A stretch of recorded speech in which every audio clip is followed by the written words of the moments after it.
The Woody Lynn Show.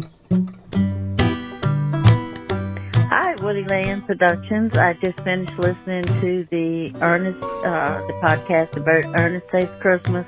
Fantastic movie, very family friendly. Excellent review you had. I agree wholeheartedly with you. Enjoyed listening to it. You did a wonderful job. Because Ernest did save Christmas that year, and that's what it's all about. The love and saving Christmas and just loving everyone. And thank you very much. Keep up the good work. You heard it here first, everybody. My review of Ernest Saves Christmas was a hit. It saved Christmas itself. So my review of a Christmas movie of Ernest Saves Christmas, in fact, may have ended up saving Christmas itself.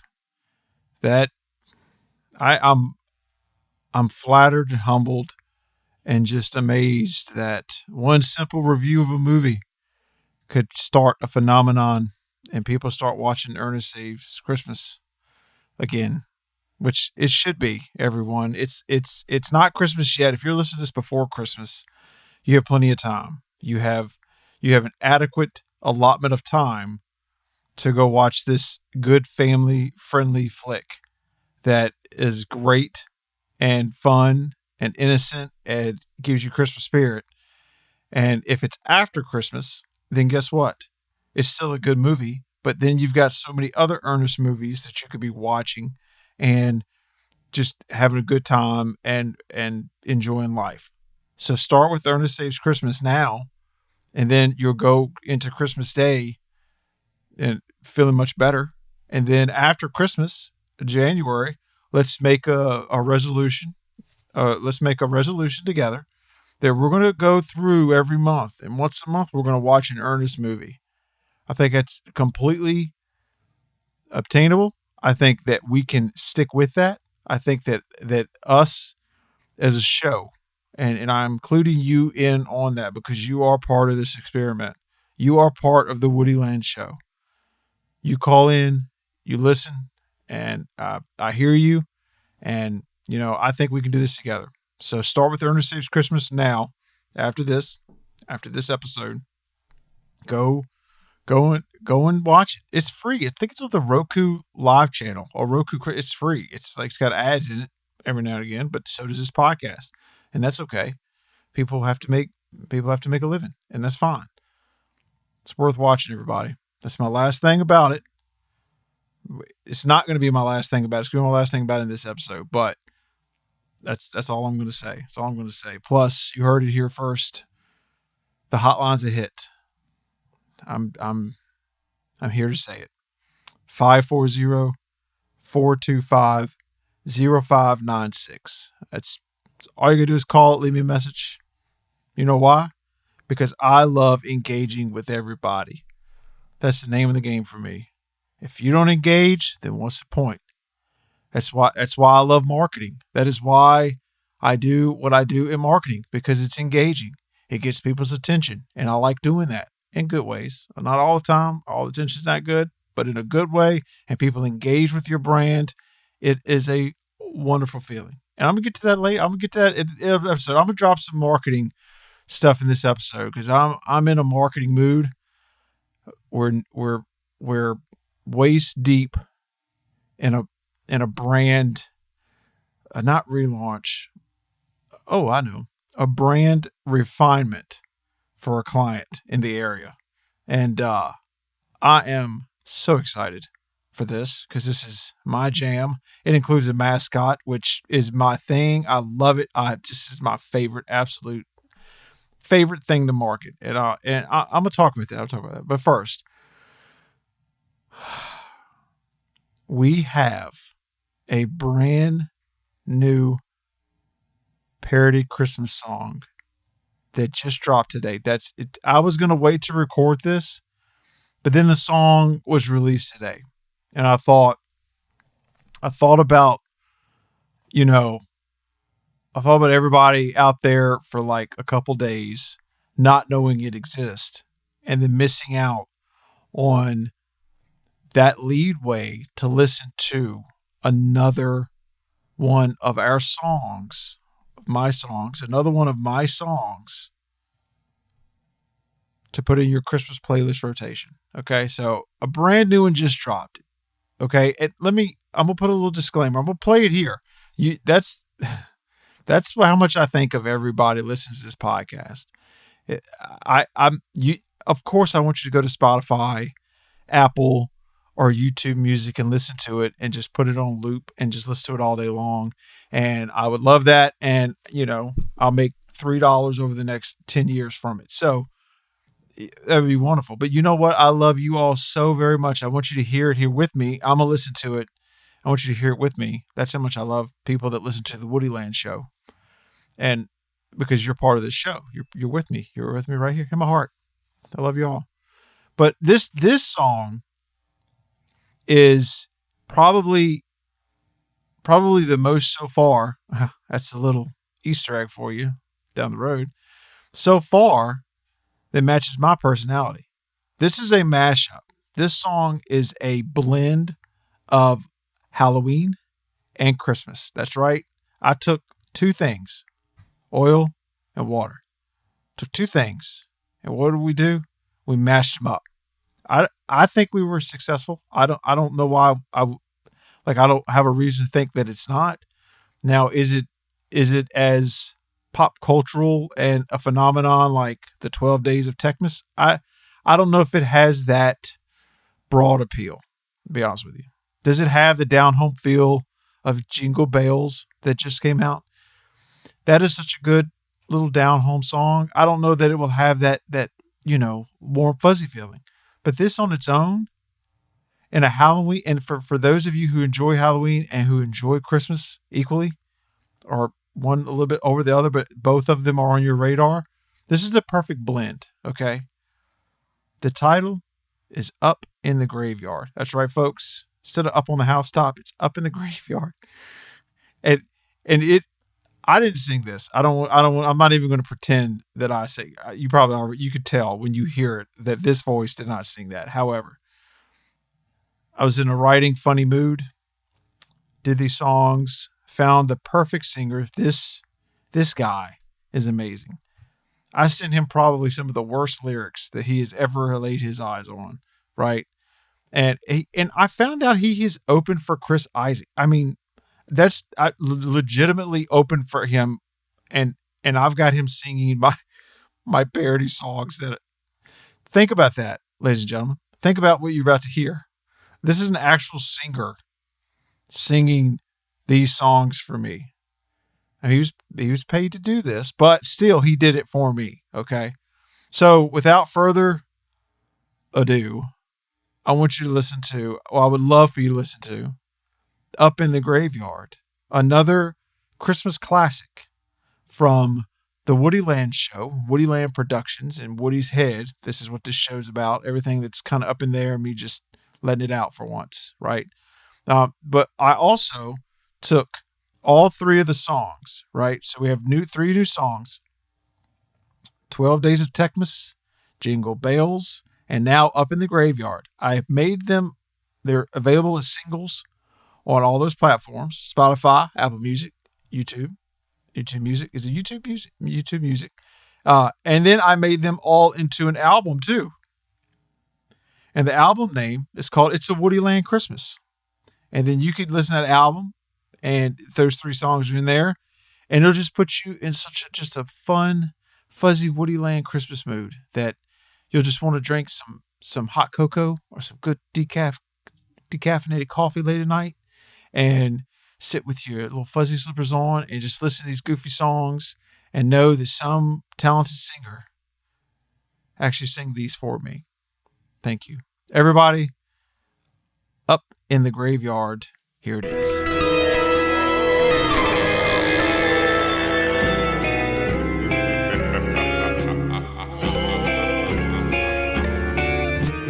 Up in the graveyard, bones clatter loud. Out jumps good old this skeleton proud. Down through the tombstones with lots of fear. All for the haunt that's just once a year. Ho, ho, ho, who wouldn't go in the graveyard, click, click, click, down through the fog where the air is thick. I bid you welcome. First comes the stocking of little Nell. Oh, dear Santa, fill it well. Give her a doll that laughs and screams, one that will haunt her in her dreams. Ho, ho, ho, who wouldn't go? Ho, ho, ho, who wouldn't go? Up in the graveyard, click, click, click, down through the fog where the spirits flick.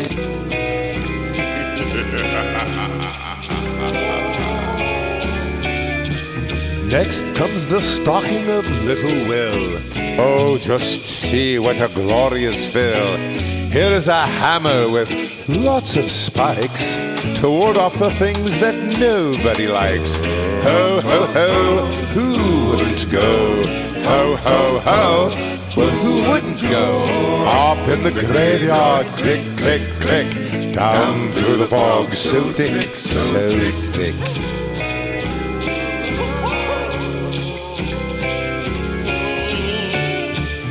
Down in the crypt with good Saint Nick, out pops a ghost, so wide, so slick.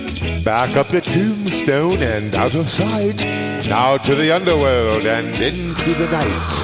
Ho, ho, ho, who wouldn't go? Ho, ho, ho, who wouldn't go? Up in the graveyard, click, click, click, off flies the sleigh, so quick, so quick. All right, now it's your turn to sing along. Ho, ho, ho, ho, who wouldn't go? Ho, ho, ho, who wouldn't go? Up in the graveyard, click, click, click, down through the fog, so thick, thick, thick. There flies a ghost so white, so slick. It's not all about that crummy Saint Nick, unless he's in the graveyard, click, click. I think that song speaks for itself. What else can you say?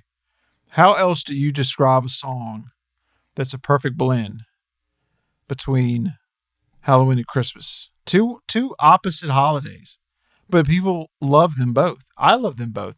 Heck, my wife and I were married on Halloween, and we love Christmas. And to blend the two. Now I will give you another little tidbit coming soon. Easter egg. I'm working on another project with this talented singer. He is talented. And we're going to start working on it after the first of the year. And I'm hoping to have it will be done. Not hoping. I will have it done. And look out for it next fall. It's going to be another collection. And I'm just going to say it's going to have a pretty spooky vibe to it. Hope I didn't give too much away. But let me tell you something that struck me this week that I wanted to chit chat and talk about, because I feel like it's necessary. I feel like it's PSA for all those marketing people out there. I'm by no means a trained marketing professional. I do own a marketing agency that I'm very proud of, and that is my day job. And that is what I do. I market for companies. I do media buying. We do all ads, like radio ads, TV ads, some cheesy commercials, some not cheesy commercials. We do like branding for companies, social media, all the above, everything, podcasting for companies that because it's all about the content, and they're just wonderful people coming in and out of the studio, and I get to work with great clients. But one thing that I've gravitated to, and especially in the last 2 years, more so in the last year, over the course of my whole tenure owning a marketing agency, is the use of mascots. So before, I toyed with the idea, but I really didn't have a client that wanted one, to be honest with you. Like I really was never fully approached to say, hey, like we want to do this character. Most of them had one they'd been using, or like one drawing of one that they wanted to put it in the commercial. But other than that, there was no like effort from any business that contacted me, right? I was mainly just doing production for them or social media or graphic design, never really involved in their marketing so what happened a few years ago was we'll talk about this stuff in another episode. So bookmark it, but I'm going to mention it right here. Hill City Paranormal, Fright Chasers. I'm going to mention that. We'll talk about that in another episode. But just bookmark that topic. That led me to in the idea of creating characters and a universe, right? So a couple of years ago, and I mentioned this, I think in another podcast, not a commercial, everybody, this is a podcast episode about using Grover, which is an otter mascot that we use for Grove Street FM. He is our official mascot. I have him everywhere. He talks in the commercials. We've made animated commercials. I made him a couple years ago because we went to Disney and I was inspired and I was having a very Walt-like moment. And I was like, I got to have something to connect the brands. I'm doing this streaming station, which that's what Grove Street FM is. It has podcasts. We do local sports. It's like a radio app. It's amazing. I wish you would download it and listen. I love it. Proud of it. And Grover's in it. And so I was doing Grove Street FM, but then I didn't feel like it was connecting, at least with me. You're advertising something and it's just another platform or another station. And it was just kind of it wasn't drawing me in. Then we went to Disney, which we're about to do again, but we went to Disney and I was just fully inspired. I was watching the Mickey Mouse shorts, the newer ones. Y'all know what I'm talking about. They're amazing. And I've got to do something. I'm having a Walt moment. I need a character. So got back and I came up with Grover. The reason I picked Grover is because around here, I've talked a lot about Bigfoot.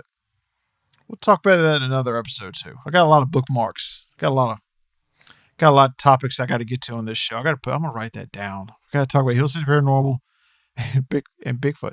So long story short, a lot of people know me for Bigfoot, at least in this area. Again, we'll get to that in another episode.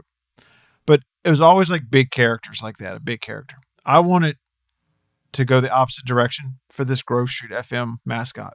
So I picked a small animal, actual literal. I wanted to do the little opposite of what I have been known and what I have been doing in commercials, which was Bigfoot, known stuff. And I was like, I want a small animal that's kind of cute and that goes on adventures and is different than this, legend. That's where Grover came from, the otter, right? That really got me in the groove of knowing where, what, how, when to use a mascot. All right. Because I learned and I'm learning a lot through trial and error with Grover in my own brand so that I'm spending my own money to see if something works before I take it to a client and spend their money. So when I do something for a client, there is 120% chance that I have learned through my own trial and error what works and my own pocket, my own money before I do it for someone else and their money. Okay. So what I mean by that is I did everything for Grover. Animation, it's nobody else is buying this stuff. I spend my own funds for that so that I know, again, when I go to a client that wants one, I know what works and where it doesn't. And so I learned quickly with Grover, you can overdo it with images. You can overdo it fairly quickly because I got one pose, and then you learn with a mascot that, one pose works okay for a little bit, but then you want different poses. Well, different poses take time and take money, right? Okay. So you need to come up with a whole sheet of what do I want him doing? Do I want him pointing? Do I want him looking at the logo? Do I want the logo?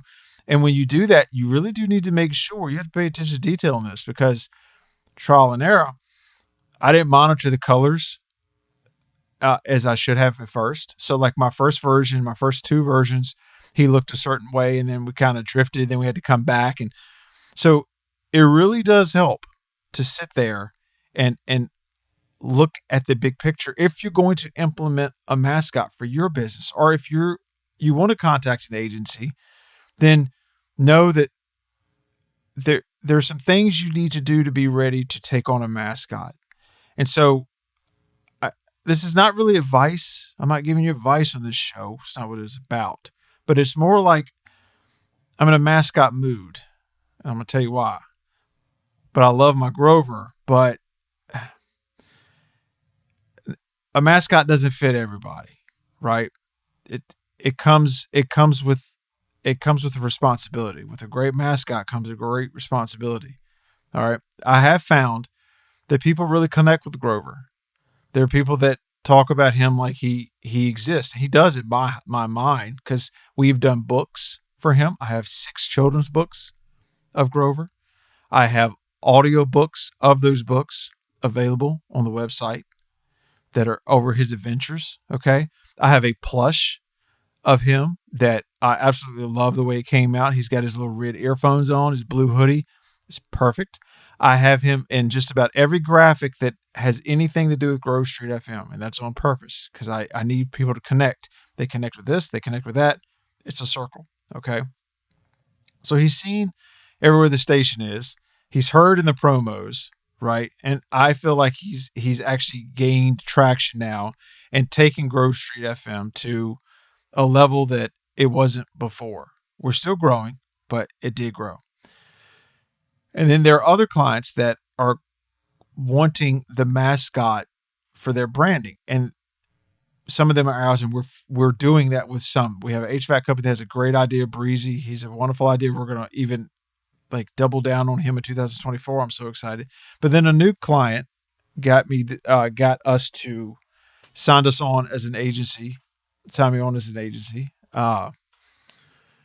this past week, a couple weeks ago. Whenever you listen, it doesn't matter. Who cares? What time does it matter? They signed us on for an agency to do kind of a brand refinement. And one of those things was to implement a mascot. But here's the thing. It needs to be quality. So in the past, I'll release this later. I can't do it too much now.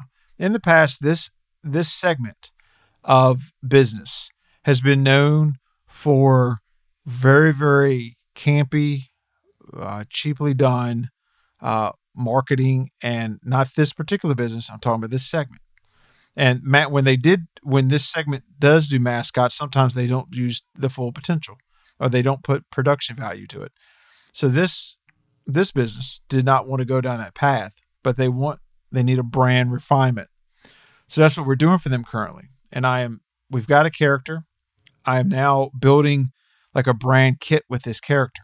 So what I do is I take it and I put it in different scenarios. So you take the mascot, you got to really put some thought into what type of mascot. Do you want an animal? And do you want a person? Do you want this?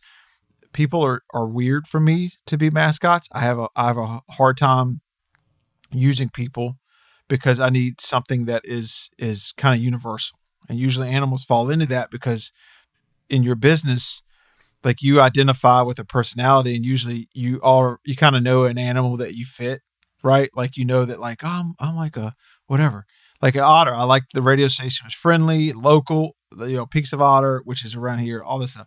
It just kind of fits. There's a vibe that you want to put off with if you use a mascot, or if you use an animal or a robot, whatever you use. Okay. So this segment, they're worried about, we don't want to follow the trend that this other businesses in this segment tend to follow.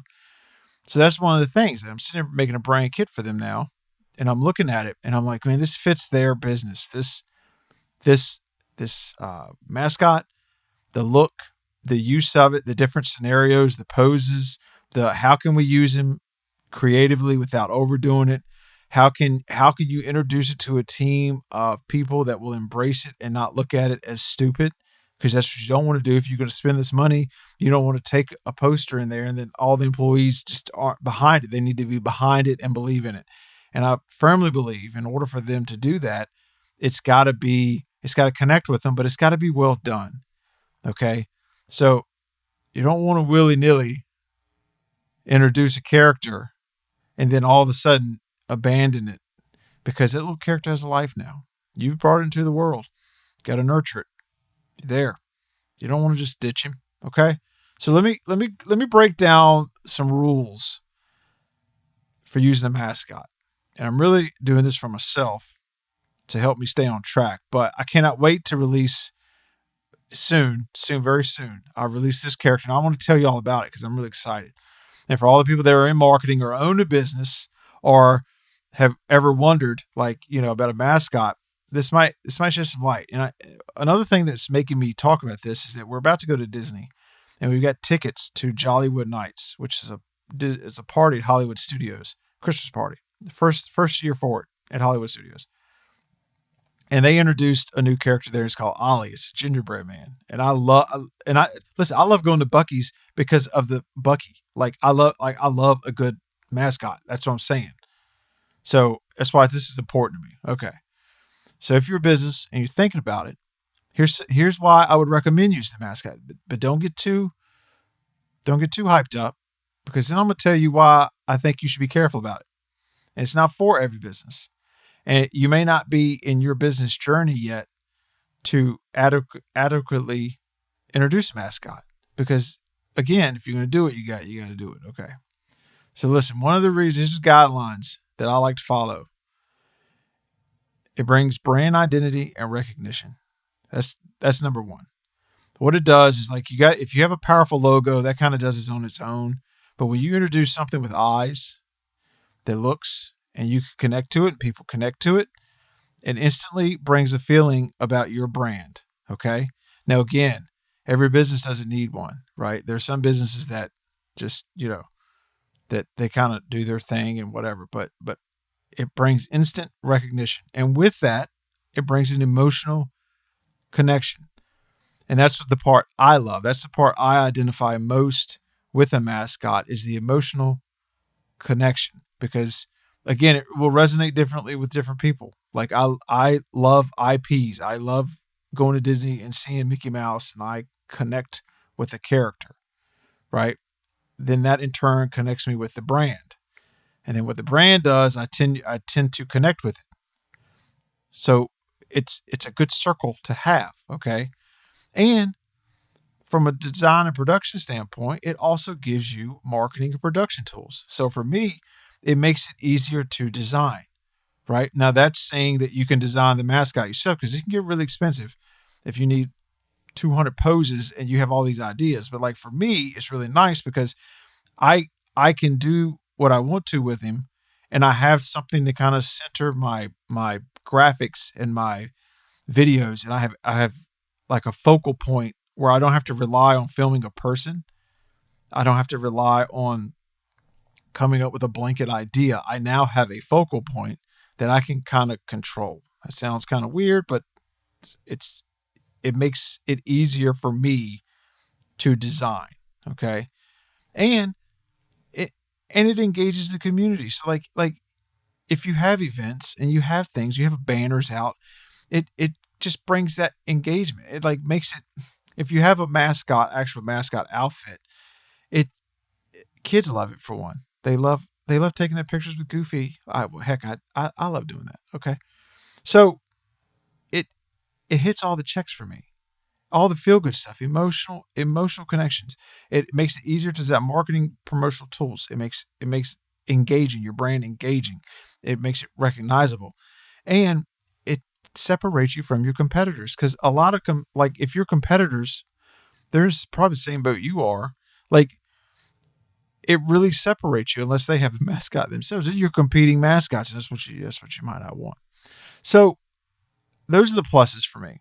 Now, again, one of the things to be very mindful about on a mascot is that how far you want to see it through. Do you just want it standing by your logo, right? Or is this going to be your brand? And I am the one, I go head over, dive deep. I go all brand in, right? I believe in it. If I'm going to introduce it to a client, it's got my backing, right? So listen, if you're hyped up and you're listening, you're like, man, I want a mascot. Or I'm all about mascots now. Or I don't care about mascots, Woody. That's fine. But here's why you should be very careful, businesses. And this is a warning. And trust me, I'm telling you this because I've gone through these myself. Okay. So if you're thinking about it, you got to really, whoever's doing your marketing, whether it's me, if it's me, hopefully I've followed these steps to talk to you. If not, I'm about to. Or if you're working with somebody else and they want to do this, make sure they've sat down with you and kind of going over the pluses. And there's a lot to talk about with the mascot. And I take I care. So like if I might talk too much about it. So when I sit down, like all my marketing clients, like we talk about it, right? Okay. One, the reason I alluded to this earlier is that I typically gear to animals or like objects, like a robot or like Breezy for H Brown's Heating and Air is like a superhero, right? It's not really a person. It's like a element kind of. It's like a combination, cold, hot. Okay, but I prefer animals, to be honest with you, because in today's age, you got to be really sensitive to different cultures. So, like that's why I would steer away from using a human as a mascot. Plus, they're harder to draw. There's so many different styles. Like, I mean, you can do like a Rick and Morty style, a Family Guy style. It's like there's just so many styles. And to pick a person, or if you use a picture, if you're the owner of a company and you want you in it, then like in a couple years when your beard starts to gray, then you got to update your version. So that's why I typically go for like an animal or a object. Okay. That's number one. You could just put some thought into what you want. Okay. 2, the quality and design. This is a biggie for me, right? Because when you introduce this is connecting people with your brand. You've really got to put some thought and quality into it. It's easy to do one design, and then it's like, then all of a sudden, like what else can I do with this one? It becomes very limiting. Like you put it beside your logo, and that's fine if that's what you want. But like make sure that's what you want. Like, so that's why it's good to think of a long-term plan if you're going to introduce this, because what do I want? Different poses? How can I budget to get him or it or her or whatever done in different ways in a quality way? Okay. And that leads us to the next, consistency, right? So I learned in the beginning stages that I was inconsistent with the design, and that looking back now, it really irks me because I got stuff printed and it's like, I should have looked at the color palettes. There's just like consistency issues. And that's one of the things, quality design, you need to follow this through. Like if you want to use it, you're going to introduce somebody, you're going to do it, then kind of have your own standard. I do this with our clients. Like I have a sheet of poses. I have colors like that. So I've really kind of took my mistakes and make sure I don't follow them again. Right. And this is a big one. The next one, this is a big one that you need to be careful. Overuse. Because early on with Grover, I hate to say it, Grover overshadowed everything else. Bless his heart. He's a great guy.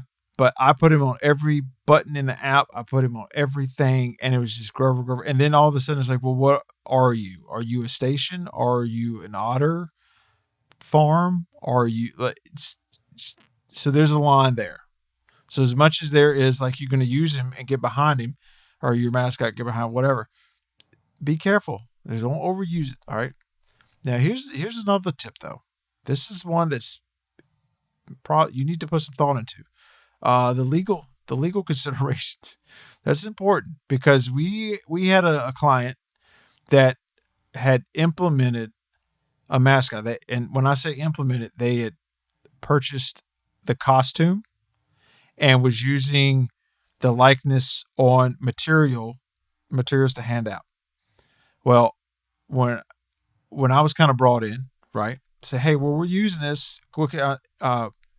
We had to reevaluate the use of that because it is in fact a trademarked character, and you can't just take something that looks kind of like it and use it. So and we came up with something different. We came up with Grover's cousin for them to use. I designed a female otter for them to use, and now they're doing their thing, and it's wonderful. So that's just important. You got to sit down and like, if you want this to be your brand, then look at the legal consideration, because like you need to make sure it doesn't look, it's not like a mouse, right? Like it's not like a version of Mickey. Like it needs to be your own. You just got to do your due diligence. And if you have a marketing agency, make sure they're doing it for you. Like ask them the questions like, hey, listen, let's do some searches and make sure that, this is not like a stock graphic that 1,000 different places are using or all that good stuff.